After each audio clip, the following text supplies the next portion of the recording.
아, 이걸 들어봐요. 이게 편한데. 이거 좀 해주세요. 이쪽 거 좀 해주시죠. 이게 편한데.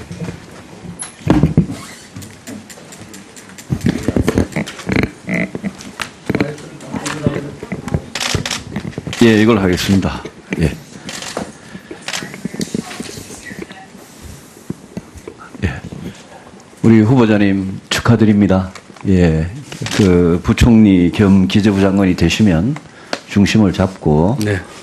정말 이 어려운 경제를 헤쳐나가는데 잘 해주시길 바랍니다. 기대가 큽니다. 네, 감사합니다. 예. 몇 가지 좀 물어보겠습니다. 우리 후보자께서 평생을 그 경제부처의 공무원으로 아주 중요한 일을 하시면서 가져오신 우리 경제에 대한 어떤 철학이나 정책 방향, 이런 게 문재인 정부, 문재인 대통령께서 약속한 그런 거하고 얼마나 이렇게 일치한다고 생각하십니까? 글쎄요, 저는 오랫동안 경제 일을 하면서 나름대로 갖고 있었던 생각과 철학이 비교 있다고 생각을 합니다. 네. 그리고, 지금 새 정부에서 하고 있는 것들 중에서 네. 꽤 많은 그 철학과 이 골격에 대해서는 거기에 제가 맞춘 것이 네. 아니라 네. 일치한 점도 있고 또 어떤 부분은 조금 좀 어드저스를 해야겠다는 부분도 있다고 생각을 합니다. 그래서 저도 짧게 묻고 네, 짧게 답변해 주시면 이 후보자가 경제부총리로서 우리 대통령께서 약속하신 게 많잖아요. 네. 그거를 100% 다 지켜야 되겠다 이런 생각이십니까? 아니면 이런 부분은 좀 고쳤으면 좋겠다 이런 생각이십니까? 가능하면 국민과 약속을 지키려고 애는 쓰겠지만 그 공약의 우선순위라든지 또는 공약 간의 정합성분을 봐서 조정해야 될 부분이 있다고 생각합니다. 그런데 우리 대통령의 공약 중에 경제 분야에서 제일 중요한 거는 소득주도 성장 그리고 공공부문 일자리 81만 개. 저는 이렇다고 보거든요. 근데 오늘 후보자 모두 발언 중에 소득주도 성장이란 말도 없고 공공부문 일자리 81만 개 만들겠다는 말도 없어요. 그냥 적극적인 노동정책, 고용창출, 또 소득주도 성장이 아니라 혁신성장이라. 혁신성장의 말에 대해서는 저는 굉장히 반갑습니다만은 이 소득주도 성장에 대해서는 후보자께서 이게 성장의 해법이라고 생각하십니까, 평소에? 소득중심 성장은 소득주도 성장. 네, 소득주도 성장은 저는 우리 경제의 여러 가지 난제를 푸는 데 있어서 중요한 채널이라고 생각을 합니다. 그렇지만 이것은 수요 측면에서 이제 뭐라고 할까요? 소득이나 임금을 높여서 내수를 진작해서 하는 수요적인 측면이고 공급적인 측면에 접근이 필요하다고 생각합니다. 그것이 아까 제가 말씀드린 혁신 경제와 이게 가타 있는 얘기죠. 성장을 이야기하면서 저는 후보자께서 소득주도 성장이란 말을 대통령께서 후보 시절에 굉장히 강조해왔던 말인데 그 말을 굳이 모두 발언에 빼고 혁신성장이란 말을 집어넣은 데 대해서 저는 굉장히 반가운데 이게 후보자의 소신인지 소득주도 성장은 성장 해법으로 적절치 않다고 생각하시는 건지 그건 아니고요. 그런 건 아니고요. 제가 생각하는 경제 정책의 어떤 비전과 모토는 사람 중심의 지속 성장 경제입니다. 그런데 그것을 하기 위해서 소득주도 성장 측면에서 지금 하고 있는 일자리 문제라든지 이런 것들도 분명하게 중요한 축이긴 하지만 또한 축으로서는 혁신 성장 문제들 여기 구조개혁 문제라든지 그거는 제가 생산성 문제 이건 같이 들어가서 받쳐야 된다고 생각을 합니다. 그런 정책을 꼭 좀 추진해야 되겠다는 생각이 들고요. 네네. 추경에 아까 작용을 역할을 좀 하셨다는데요. 추경 편성에. 근데 역할이라기보다는 네 말씀하시죠. 근데 이 공공부문 일자리 81만 개 있지 않습니까? 네네. 제가 이제 후보자께서 칼럼을 많이 쓰셨더라고요. 그래서 제가 어젯밤에 후보자 과거에 쓰신 칼럼을 쭉 읽어보면서 굉장히 감동도 많이 받고 그랬는데요. 근데 그 칼럼을 쭉 이렇게 관통하는 게 이제 킹핀이라고 우리 사회의 의사결정 구조 잘못되고 보상책이 잘못됐다. 그렇습니다. 이러면서 예로 드신 게 공무원 5,000명, 구급 공무원 5,000명 뽑는데 23만 명이 지원하고 이런 거는 잘못됐다고 지적을 하셨어요. 그동안. 맞습니다. 그런데 지금 공무원 일자리, 특히 공무원 수 늘린 국민 세금으로 이 정책에 대해서는 후보자는 이제까지는 이게 잘못됐다고 생각을 해오셨으면 지금 당장 추경부터 이 공무원 일자리 늘리는 추경으로 가고 있지 않습니까? 그죠? 의원님 말씀드릴까요? 아니, 그래서 저도 뭐 5분 지켜야 되니까요. 예. 그래서 그 부분에 대해서 공무원 일자리 80만 이건 좀 잘못됐으니까 정권 초반에 이거는 바로잡는 게 좋겠다. 이런 생각을 하고 있고 후보자 그 의원님 말씀의 취지에는 제가 공감을 하는데 이제 그 팩트가 좀 잘못된 건 하나 제가 말씀드려야 되겠습니다. 제가 그 칼럼에 쓴 거가 문제라고 한 거는 5천 명을 뽑는 공무원이 문제가 아니라 20만 명이 몰리는 그 사회 보상 체계. 다시 말씀드리면 모두가 다 공무원이 돼야 되겠다, 교사가 돼야 되겠다, 대기업 가야 되겠다 그런 사회 보상 체계 문제를 제가 지적을 한 것이고요. 그래서 공무원을 뽑는 것에 대한 문제를 지적한 것은 아닙니다. 그리고 지금 이 청년 실업 문제, 뭐 나중에 다시 얘기할 기회가 있습니다. 청년 실업 문제가 지금 체감 실업이 지금 120만입니다. 전체 청년의 4분의 1이 실업자인데요. 지금 이런 상황에서 결국 이 추경에서 추구하는 공공 일자리가 됐든 이걸 추구하는 최종 목표는 결국 민간 일자리입니다. 거기에 대해서 이번 추경이 어떤 역할을 하느냐가 저는 관건이라고 생각을 하고 있거든요. 그래서 지금과 같이 120만, 23.6% 체감 청년 실업률에 있어서 정부가 지금 해야 될 일들 또 이 어렵고 절망에 빠진 이 노동시장과 청년들에게 그런 역동성과 희망을 주는 그런 측면을 저는 생각을 하고 있다는 말씀을 드립니다. 네, 수고하셨습니다. 다음은 심기준 위원님 질의해 주시기 바랍니다. 네, 안녕하십니까. 더불어민주당 심기준 의원입니다. 후보자님 먼저 축하드리고요. 아까 후보자님 모두 발언에서 우리 지금 현재 한국의 현실을 저성장 고착화 그리고 급격한 저출산 고령화 양극화 심화 그 현실을 진단해 주셨는데요.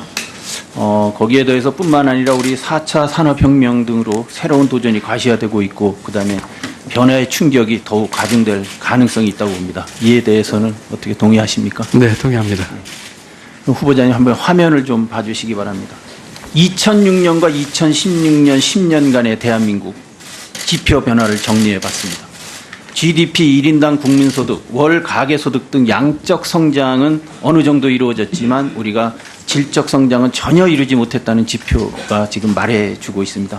1인당 국민소득은 역시 3만 불의 벽에 막혀 있습니다. 후보자님 10년간 발전 없는 대한민국의 현실과 향후 5년 안에 구조적 문제점을 시정하지 못할 경우 부패와 양극화로 몰락한 필리핀의 전철을 밟을 수도 있다는 의견도 있습니다. 어떻게 생각하십니까? 뭐 필리핀의 전철은 좀 과하신 예 같고요. 그 지난 10년 동안에 그 2006년도에 2만 불 소득 돌파한 뒤로 지금 계속 정체 내지는 3만 불을 못 뚫고 있습니다. 일종의 이 바틀렉인데요. 앞으로 5년 굉장히 중요한 시기라고 생각을 해서 그 같은 경제 구조적인 문제 해결에 저희가 매진해야 될 때라는 그런 말씀을 드립니다. 네, 다시 한번 화면을 좀 봐주시기 바랍니다. 그 경제 사회 분야별로 주요 정책을 제시했는데 후보자님 이러한 지금 보시면 이 방향에 대해서 지금 어떻게 좀 동의를 좀 하십니까? 제가 지금 뭐 잘 안 보이고 네. 큽니다만 대체적으로 의원님 주신 게 네. 맞는 방향이 아닌가 싶습니다. 예. 그러게요. 근데 이 공약들이 사실은 우리 후보자님께서 2006년 실무 책임자로 만드신 비전 보고서 2030의 세부 내용입니다. 네네. 이 비전 2030이 대한민국에서 만들어진 최초의 국가 장기 전략 보고서 한 세대 앞을 내다보는 국가 발전 계획이었습니다. 이것이 노무현 정부의 비전 2030에 대해서 그동안 일부에서는 뜻깊은 실패였다는 의견도 있었습니다.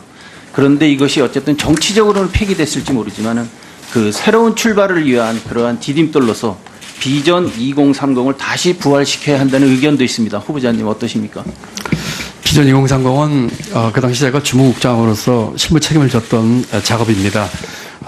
그때의 배경은 우리 경제에 우리 사회에 앞으로 올 도전, 과제, 양극화, 고령화 이런 것들을 예측을 해서 25년을 내다보는 국가의 비전과 거기에 맞는 재정 전략까지 하자는 것이었는데 그 후로 뭐 정치적으로 폐기란 말씀을 계셨는데 사실은 그 후로 계속해서 우리 정부가 거기 있는 정책들에 대해서 뭐 의식하든 안 하든 많은 부분을 일부 시행해 왔다고 생각을 합니다. 지금은 다시 2030을 지금 다시 그걸 봐서 이렇게 하는 거는 이거는 이제 좀 아웃 오브 데이트한 얘기고요.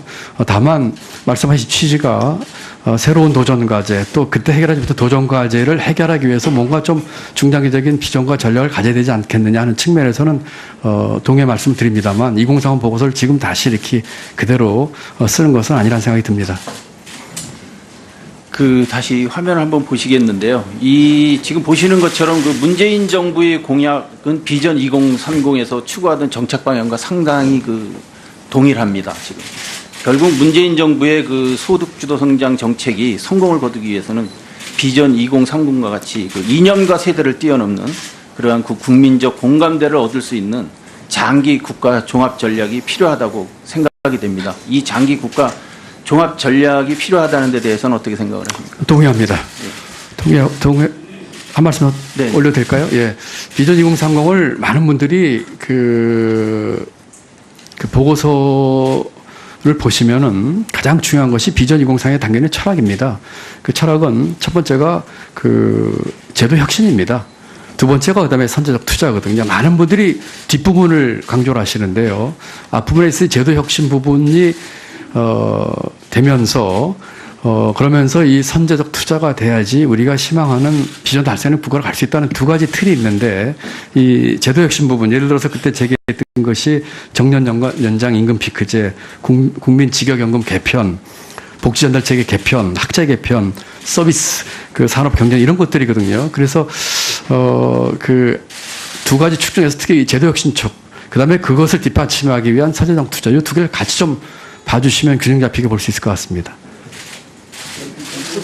국민적 공감대를 얻고 세대를 뛰어넘는 그러한 생명력을 가질 수 있는 이러한 장기 보고서에 대해서 좀 관심을 가져주시면 네, 그렇게 하겠습니다. 네, 수고하셨습니다.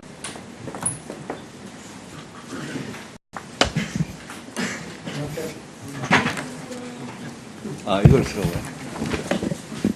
이게 편한데. 이거 좀 해주세요. 이쪽 거 좀 해주시죠. 이게 편한데.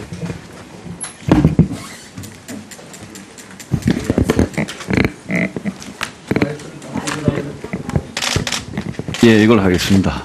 예. 예. 우리 후보자님 축하드립니다. 예. 부총리 겸 기재부 장관이 되시면 중심을 잡고 네. 정말 이 어려운 경제를 헤쳐나가는데 잘 해주시길 바랍니다. 기대가 큽니다. 네, 감사합니다. 예. 몇 가지 좀 물어보겠습니다. 우리 후보자께서 평생을 경로서 우리 대통령께서 약속하신 게 많잖아요. 네. 그거를 100% 다 지켜야 되겠다 이런 생각이십니까? 아니면 이런 부분은 좀 고쳤으면 좋겠다 이런 생각이십니까? 가능하면 국민과 약속을 지키려고 애는 쓰겠지만 공약의 우선순위라든지 또는 공약 간의 정합성을 봐서 조정해야 될 부분이 있다고 생각합니다. 그런데 우리 대통령의 공약 중에 경제 분야에서 제일 중요한 거는 소득 주도 성장 그리고 공공부문 일자리 81만 개. 저는 이렇다고 보거든요. 근데 오늘 후보자 모두 발언 중에 소득 주도 성장이란 말도 없고 공공부문 일자리 81만 개 만들겠다는 말도 없어요. 그냥 적극적인 노동정책, 고용창출, 또 소득주도 성장이 아니라 혁신성장이라. 혁신성장의 말에 대해서는 저는 굉장히 반갑습니다만은 이 소득주도 성장이 그건 아니고요. 제가 생각하는 경제정책의 어떤 비전과 모토는 사람 중심의 지속 성장 경제입니다. 그런데 그것을 하기 위해서 소득 주도 성장 측면에서 지금 하고 있는 일자리 문제라든지 이런 것들도 분명하게 중요한 축이긴 하지만 또한 축으로서는 혁신 성장 문제들 여기 구조개혁 문제라든지 그거는 제가 생산성 문제 이건 같이 들어가서 받쳐야 된다고 생각을 합니다. 그런 정책을 꼭 좀 추진해야 되겠다는 생각이 들고요. 네네. 추경에 아까 작용을 역할을 좀 하셨다는데요. 추경 편성에. 근데 역할이라기보다는 네 말씀하시죠. 예. 근데 이 공공부문 일자리 81만 개 있지 않습니까? 네네. 제가 이제 후보자께서 칼럼을 많이 쓰셨더라고요. 그래서 제가 어젯밤에 후보자 과거에 쓰신 칼럼을 쭉 읽어보면서 굉장히 감동도 많이 받고, 이에 대해서는 후보자께서 이게 성장의 해법이라고 생각하십니까, 평소에? 소득 중심 성장은 소득 주도 성장. 네, 소득 주도 예. 성장은 저는 우리 경제의 여러 가지 난제를 푸는 데 있어서 중요한 채널이라고 생각을 합니다. 그렇지만 이것은 수요 측면에서 이제 뭐라고 할까요?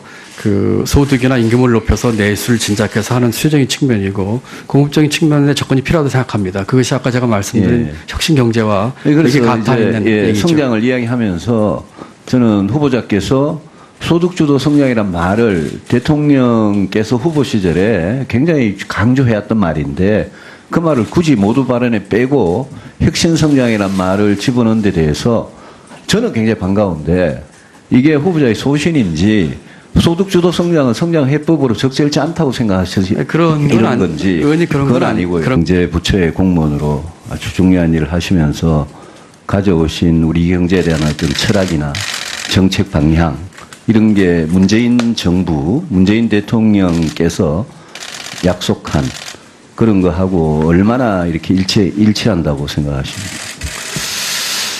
글쎄요, 저는 오랫동안 경제 일을 하면서 나름대로 갖고 있었던 생각과 철학이 비슷하다고 생각을 합니다. 네.